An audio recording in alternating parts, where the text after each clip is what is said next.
Ever have that feeling where you're trying your best to show someone you care, maybe a friend or your partner, a family member, but it just doesn't seem to land? Oh, definitely. It's like you're speaking two completely different languages sometimes. Yeah, that's a really good way to put it, actually. Mm. It's this idea we're exploring today that love, everyone feels it, but how we experience it, how we show it, Mm-hmm. well, it's incredibly diverse. Okay. Maybe less like different languages, more like Yeah. different dialects of care. Yeah. And yeah, sometimes they feel worlds apart. Right. Which brings us to Dr. Gary Chapman Mm. and his whole concept of the five love languages. He basically laid out these five main ways people tend to give and receive love. Yeah, the big five. So there's words of affirmation, like hearing praise and encouragement. Uh-huh. The power of words. Then acts of service, Yeah. when someone does something helpful for you. Actions speaking louder. Exactly. Yeah. Receiving gifts, which is about those thoughtful presents. Tangible symbols. Quality time, that focus, like really present attention. Undivided. And physical touch. Hugs, high fives, that kind of connection. Right. And the really fascinating part, maybe where things go wrong sometimes, Yeah. is that we usually sort of automatically show love the way we want to receive it. Yeah. It's just, well, human nature. Totally. It's Yeah. like trying to pay for, I don't know, your groceries with seashells. Huh? Good one. I mean, they're beautiful, you think they're valuable, but the store needs actual money, right? Exactly. They operate on a different currency. And that's really the core of our deep dive today, isn't it? Figuring out why these mismatches, these different love languages, can cause those pain points, those disconnects in relationships. Yeah, precisely. Yeah. So let's maybe dig into each one a little more, see how they actually work. Okay, sounds good. Let's start with words of affirmation. Okay. So this is all about what you hear, right? The impact of words, Uh-huh. Verbal cues. like getting compliments. Wow, you did great on that. Or someone encouraging you when things are tough. For someone whose main language is this, these aren't just nice words. They're vital. They really are. And psychologically, it's interesting. Feeling seen, feeling acknowledged through words, Yeah. it can be a huge motivator. Real emotional security comes from that. I can see that. It's not just the words themselves, but that feeling of being really heard, really valued. Okay, then acts of service. This is the actions speak louder one. Right. Showing you care by doing. Like, someone knows you're swamped and they just pitch in. Take a chore off your plate. Or help you move without even asking. Yeah. It's the effort, the tangible help that says, I care. And what some research suggests is that for people who value this, if someone flakes on helping or doesn't follow through, Oh, that hits hard. it can feel like a much bigger deal than for other languages. It's like a lack of real care, Yeah. lack of commitment. It's about reliability, showing love through actually doing something. Makes sense. Okay, next, receiving gifts. Hmm. And this isn't necessarily about, like, expensive stuff, is it? Not at all. Usually, it's more about the thought, the symbolism. A tangible thing that says, I was thinking of you. Exactly. Could be tiny. A little trinket, bringing home their favorite coffee. Yeah. The key thing, the nuance here, is that the value isn't usually the price tag. It's the physical reminder. Right. A reminder of the connection. Yeah, that you were seen, remembered, cherished. Okay. Then quality time. Yes. And this is more than just being in the same room. And way more. It's got to be focused. Undivided attention. Phones down. Definitely phones down. TV off. Being truly present. Whether you're talking deep or just playing a game together. Uh-huh. It's the intentionality that matters. Making a conscious choice to give someone your full focus. Mm-hmm. That's what makes them feel important. Got it. And the last one, physical touch. Right. Which covers a lot, actually. Hugs, holding hands. A comforting pat on the arm, even playful stuff like high fives. It's about feeling connected, reassured through that physical contact. And for people whose primary language is touch, this is fundamental. It's how they feel safe, loved, connected. It's a really powerful nonverbal thing for them. So yeah, you can see how different these all are. Totally. It really is like we all have a preferred way to get our emotional fuel tank filled. That's a great analogy. And figuring this out, understanding these preferences, it can make a huge difference, right? Right. Communication gets clearer because you kind of get why maybe your efforts weren't landing before. Uh-huh. And connections get stronger. You're speaking right to their heart, in a way. Yeah. And less frustration, fewer of those, I'm trying so hard, why isn't this working moments. Absolutely. But the flip side, when the languages are mismatched, the risks are pretty real. How so? Well, People can genuinely feel unloved Mm, or unappreciated, even if their partner or friend is really trying to show care. just in the wrong language. Exactly. It Oh. just doesn't register deeply. And that can build up resentment, cause misunderstandings, And arguments. then create distance. Yeah, emotional distance, big time. Okay. So the big takeaways here seem to be love is personal, really personal. You know the experience. What works for one person might mean nothing to another. Showing love isn't one size fits all. Definitely not. And crucially, learning to spot and speak each other's languages, that's how you build stronger relationships. That's the key. Let's maybe look at some examples. Make it really concrete. Good idea. So imagine Leo. His main language is words of affirmation. Okay, Leo likes hearing good things. Right. He's quick to compliment his friend Mia. You look great. You're so smart. That kind of thing. Sounds like a nice friend. Yeah, but Mia's love language. It's acts of service. Ah, okay. So the words are nice, but But what would really make her feel cared for is if Leo offered to, say, help her proofread that big report she's stressed about. or helped her carry a heavy box. Practical help. Exactly. And the disconnect potential here is interesting, isn't it? Leo thinks he's being supportive with his words, Yeah, he feels like he's doing his part. but Mia might just see the lack of practical help and maybe think he doesn't really care that much. Ouch. So if they figure this out, what's the benefit? Well, Leo learns that for Mia, actions really hit home more than compliments. He can start looking for ways to help out. Be more proactive in service. Yeah. And Mia, she can start to understand that Leo's words do mean something to him. That's how he naturally shows he cares. So she can appreciate the intention more. Right. And maybe they meet in the middle. He helps more. She acknowledges his words more. They bridge the gap. But if they don't figure it out, Then there are risks. Mia might feel Leo's words are just empty, maybe even insincere after a while. and Leo. He might feel like his compliments just bounce off her, like they don't matter. So maybe he stops trying that way. And then you get that distance again, both feeling misunderstood. Exactly. So the lesson there is words are great for some, actions for others.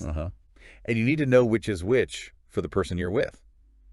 Maybe even try to do both sometimes, especially backing up words with actions if service is their thing. Okay, let's flip it. Another scenario. Kai's love language is acts of service. Okay, so Kai feels loved when people do things for him. Right. Maybe his roommate Sam helps with chores or offers practical help. That's what makes Kai feel appreciated. But Sam's primary language is receiving gifts. The gift guy. Okay. So Kai, trying to show Sam he's a good roommate, might proactively do Sam's share of the cleaning. Thinking he's speaking Sam's language, but he's speaking his own. Exactly. But Sam might barely notice the clean apartment as an act of love.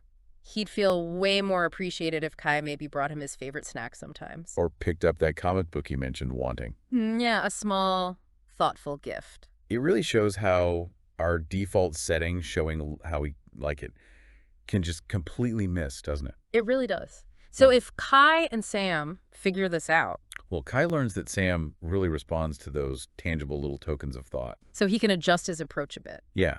And Sam can realize, oh, when Kai does all the dishes, that's him trying to show he cares in his way. So he can appreciate the effort, even if it's not his favorite gift. Right. Maybe they find a balance.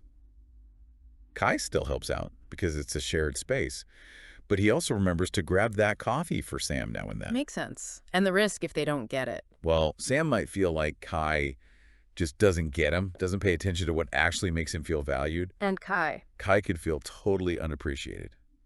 I busted my butt cleaning and he didn't even notice. Yeah, leading to frustration. Maybe Kai stops helping as much. Exactly. Good intentions, but no connection made. So the takeaway here is make sure your efforts are actually landing how you intend them. Yeah, and try to appreciate the effort someone's making, even if it's not your preferred language. Acknowledge the intention. And remember that for acts of service people, even small acts can feel huge. Definitely. Yeah. Okay, next mismatch. Let's do gifts versus quality time. Say, Lily's primary language is receiving gifts. Okay, Lily likes presents. Yeah. She feels loved when her parents give her little thoughtful things. So she wants to show her friend Noah she cares. But Noah's language is quality time. He wants undivided attention. Right. So Lily gives Noah, maybe, a cool little toy car she found. She thinks that's a great sign of friendship. Because that's what would make her feel good. Exactly. But what Noah would probably value way more is if Lily said, hey, want to go play catch in the park? just us. Or play a board game without phones around. Yeah, that focused time together. So Lily's expressing love, her way, tangible gift. But for Noah, it doesn't quite fill that need for connection, for a shared experience. He wants her time. So understanding the mismatch helps how? Lily can learn that for Noah, the best gift is actually her presence, her focused attention. In Noah. Noah can see that the toy car wasn't random. It was Lily being kind in her language. He can appreciate the thought behind it. And maybe Lily starts suggesting more one-on-one activities. Exactly. While maybe still giving small gifts sometimes, but understanding that time is the bigger priority for Noah. And if they don't understand? Noah might think Lily's gift means she doesn't really want to hang out. Like the toy is a substitute for real connection. Oh, wow. Okay. And Lily might feel hurt. He didn't even seem to like the car I got him. She might feel discouraged. Leading to Noah feeling kind of lonely and Lily feeling like her efforts are pointless. Yeah, another potential disconnect. So the lesson. Gifts matter to some, but for quality time people, your focused attention is the ultimate gift. Absolutely. And it underlines how important it is to watch reactions. How does someone respond to what you do? That tells you a lot. Good point. Okay, how about quality time versus physical touch? Let's see.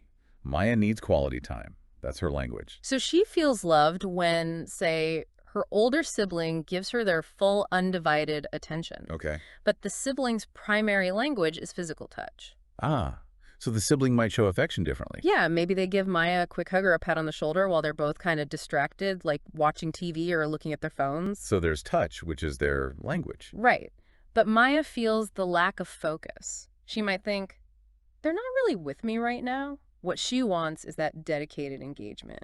It's an interesting clash, isn't it? Yeah. The sibling is trying to connect physically, but it doesn't meet Maya's core need for that focused time. So if they figure this out, The sibling can learn to make a real effort, put the phone down, actually engage when they're with Maya. make that time truly quality time. Exactly. And Maya can learn to recognize that the hugs and pats are also expressions of care from her sibling, just in their preferred style. So she needs the focused time, but can also appreciate the touch. Yeah. Maybe they even schedule specific times for focused activities. Okay. And the risk if they don't understand. Maya could feel like her sibling just isn't interested in her or what she has to say, like she's not important enough for their full attention. And the sibling. Might feel like their affection, their hugs, just aren't enough for Maya. Like, why doesn't she seem to appreciate me being close? Leading to Maya feeling unheard and the sibling feeling kind of rejected or disconnected. Another path to distance. So the lesson. Quality time really means quality. Full attention. No distractions. Got to be intentional about it for those who need it. Schedule it if you have to. Okay, one more mismatch. Physical touch versus words of affirmation. All right. Let's say Ben's primary language is physical touch. He feels loved through hugs, physical closeness. Got it. And his friend Chloe. Her language is words of affirmation. Okay.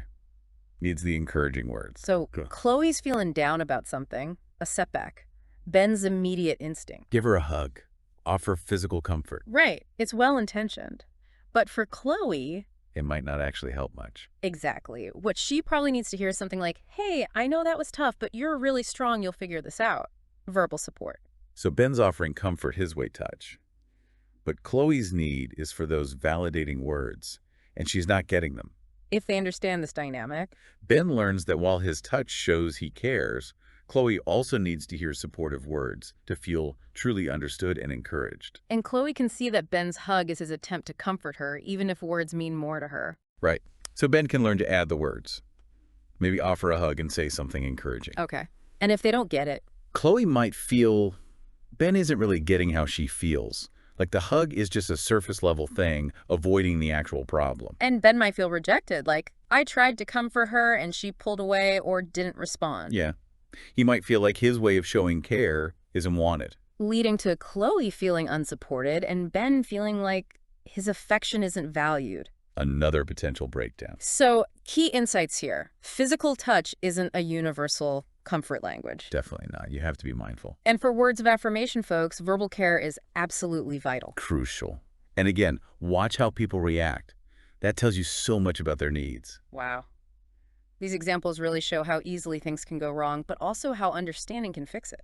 It's pretty amazing how powerful this framework can be, especially in families. I heard about this one family Yeah. where the dad's primary language was acts of service, mom's was words of affirmation, teenage daughter Lily needed quality time, and the younger son Tom, his was receiving gifts. Okay, so real A miss. total mix. And initially, even though they all loved each other, there was a lot of friction, misunderstandings. I can imagine. Dad's doing stuff around the house. Right, fixing things, doing chores, thinking, I'm showing my love. But mom's thinking, does he even appreciate me? I wish he'd just say something nice. Exactly. And Lily's craving that focus time. Parents off their phones, just with her. And Tom's feeling most loved when he gets those little thoughtful surprises. Yeah, so they were all kind of missing each other's signals. Until, Until what? well, apparently Lily took one of those online love language quizzes for school, Oh, interesting. and then mom read an article about it. It sparked this big family chat. And it was like, boom, light bulbs going off everywhere. They realized they were all speaking different languages. Totally. And they started making changes, conscious changes. Like what? Dad started making a real point to tell mom he appreciated her, compliment her cooking, thank her for things she did. And mom? She started making sure to notice and thank Dad specifically for all the things he did around the house, acknowledging his service. Nice. What about the kids? They both started carving out dedicated device-free time just for Lily, doing stuff she wanted to do, really being present. And for Tom? They got better at surprising him with little things, not expensive stuff, just small, thoughtful gifts that showed they were thinking of him specifically. Wow. And did it work? Apparently, it made a huge difference. The whole house felt more harmonious, Kind connected. of amazing. Lily felt seen. Uh-huh. Tom felt special. Mom felt appreciated. Dad felt his hard work was actually noticed. It just clicked once they spoke the right languages. Exactly. It shows how being intentional makes such a difference. So what did they learn? Like practical steps they took? Yeah, they kind of developed a system. First, they kept having love language talks, just checking in, sharing what made them feel loved, sometimes using the quizzes for fun. Okay, open communication. Second, they made a conscious effort, like daily, small ways to speak each other's language. Consistency. Third, they got better at observing, noticing how others naturally shows love and what made them light up. Paying attention. Fourth, flexibility, realizing sometimes a specific need might trump the primary language in a particular moment. Adaptability. And fifth, showing appreciation for all attempts to show love, even if it wasn't perfectly in your language, acknowledging the effort. Gratitude for the intent. That's huge. Yeah. And what's really cool is thinking about the ripple effect. What do you mean? Well, a happier, more understanding home, that probably boosted everyone's confidence, right? Less stress. For the kids, feeling secure and loved at home, that can totally help with school, with friends. For the parents, less family stress means, well, a better life overall. Absolutely. And I guess these ideas work outside the family too. Oh, for sure. Think about friends, colleagues, teammates, even teachers. Knowing how someone feels appreciated, that helps everywhere. Totally. Better teamwork, better collaboration, just smoother relationships because you get how to make others feel valued. Yeah. It's about meeting those different emotional needs. So really the main message is understanding these love languages is like finding a key, isn't A it? key to happier, healthier connections. Absolutely. Which kind of brings us back to everyone listening. What do you think your primary love language is? Good question to ponder. And what about the important people in your life? Your partner, kids, best friend, parents? Yeah, it's worth thinking about, maybe even exploring it together. Take a quiz online, have a chat. Start paying closer attention. Definitely. Notice how you show love, how others show it, how people react. Because when you start intentionally showing love in ways that really hit home for someone. That's where the magic happens. Deeper connections, more meaning. So maybe a final thought to leave people with. Okay, how about this? Consider how really understanding your own love language and the languages of others could fundamentally shift how you connect with your entire world. Not just romantic partners or family. No, everyone. How you give and receive appreciation, support, connection in all parts of your life. Work, community, everything. Wow, that's a big thought. It is. Right. It's a lens that can change how you see and participate in all your relationships, potentially leading to much richer connections all around. Ever have that feeling where you're trying your best to show someone you care? Maybe a friend or your partner, a family member, but it just doesn't seem to land. Oh, definitely. It's like you're speaking two completely different languages sometimes. Yeah, that's a really good way to put it, actually. It's this idea we're exploring today that Love, everyone feels it, but how we experience it, how we show it, Mm-hmm. well, it's incredibly diverse. Okay. Maybe less like different languages, more like Yeah. different dialects of care. Yeah. And yeah, sometimes they feel worlds apart. Right. Which brings us to Dr. Gary Chapman and his whole concept of the five love languages. He basically laid out these five main ways people tend to give and receive love. Yeah, the big